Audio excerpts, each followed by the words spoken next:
20 வருஷமா ஃபிஜி நாட்டுல வாழ்ந்துட்டு இருக்கக்கூடிய சிட்டிசனான தமிழர் நமக்கு ஃபிஜி நாட்டை பத்தி தகவல் சொல்லும் போது 2 வருஷத்துக்கு முன்னாடி டிஸ்பிளேல பார்க்கக்கூடிய இந்த தமிழ்ல இருக்கக்கூடிய வீடியோ வந்து நான் பதிவு பண்ணியிருந்தேன். இப்ப ரீசெண்டா ஆஸ்திரேலியா நாட்டில் இருக்கக்கூடிய ஆப்பர்ச்சுனிட்டி பதிவு பண்ணும்போது என்னென்ன சப் கிளாஸ்ல நீங்க போகலாம், அதுல என்ன மாதிரி எலிஜிபிலிட்டி எல்லாம் இருக்குன்றத சொல்லும் பொழுது பாம் அப்படின்ற ஒரு ஸ்கீமை பத்தி சொல்லியிருந்தேன். இந்த ஸ்கீம் வந்து பாத்தீங்கன்னா பசிபிக் நாட்டில் இருக்கக்கூடிய தீவுகளுக்கு மட்டுமே இது பொருந்தக்கூடியது அப்படின்றதையும் ஒரு லைன் ஆட் பண்ணியிருக்கேன்.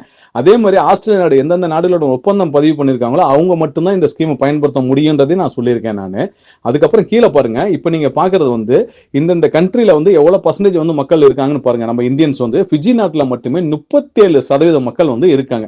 இது ஏன் நாங்க இடத்துல பதிவு பண்றேன் அப்படின்னா, நம்ம வீடியோ பதிவு பண்ணும்போது குறிப்பிட்ட ஒரு நபருக்கோ ஒரு வாய்ப்பை உருவாக்கி தரக்கூடிய நிகழ்ச்சியை நம்ம பதிவு பண்ண முடியாது. எல்லாரும் பயன்படக்கூடிய வகையில தான் ஒரு வீடியோ வந்து பதிவு பண்ண முடியும். அதுல ஒருத்தருக்கு வந்து அது வாய்ப்பை ஏற்படுத்தக்கூடிய ஒரு நிகழ்வா இருக்கும், இல்லைன்னா இல்லாம கூட இருக்கலாம். நம்ம வந்து இப்ப ஸ்ரீலங்காக்கு தனியா தமிழர்கள், மலேசியா தமிழர்கள், சிங்கப்பூர் தமிழர்கள் சொல்லி எல்லாம் போட முடியாது. நம்ம வாய்ப்பை வந்து கொடுக்கும்போது இந்த வாய்ப்பை வந்து இப்ப ஃபிஜி நாட்டுல இருந்து ஒருத்தர் சொல்லும் பொழுது அங்க இருந்து ஒருத்தர் பாக்குறாரு அப்படின்னா அந்த நாட்டுல இருக்கிறவருக்கு இந்த மாதிரி ஒரு வாய்ப்பு இருக்குன்னா அங்க இருந்து அவர் ஆஸ்திரேலியா போறதுக்கான வாய்ப்புகள் மிக அதிகம். ஸோ அவங்களும் பயன்பெறணும் அப்படின்றதுக்காக தான் நம்ம ஒரு தகவலை பதிவு பண்றோம். ஒவ்வொரு பதிவிலுமே அந்த நாட்டினுடைய அதிகாரப்பூர்வமான வெப்சைட்டை நாங்க கொடுத்துருவோம். எதுக்கு அப்படின்னா நான் சொல்லக்கூடிய தகவல் அதில் போய் நீங்க கிராஸ் செக் பண்ணிக்கிங்க அப்படின்றதுக்காக மட்டும்தான். ஸோ நீங்க தவறா புரிஞ்சுக்கிட்டீங்க அப்படின்றதுக்காக மற்றவங்களும் அப்படிதான் புரிஞ்சுக்கணுன்ற அவசியம் கிடையாது. அதையும் மீறி உங்களுக்கு சந்தேகங்கள் இருந்தால் வழக்கம் போல எங்களை கான்டாக்ட் பண்ணீங்கன்னா உங்களுக்கு தேவையான தகவலை வந்து நாங்கள் வந்து தெளிவாக கொடுக்கறதுக்கும் தயாராக இருக்கும்.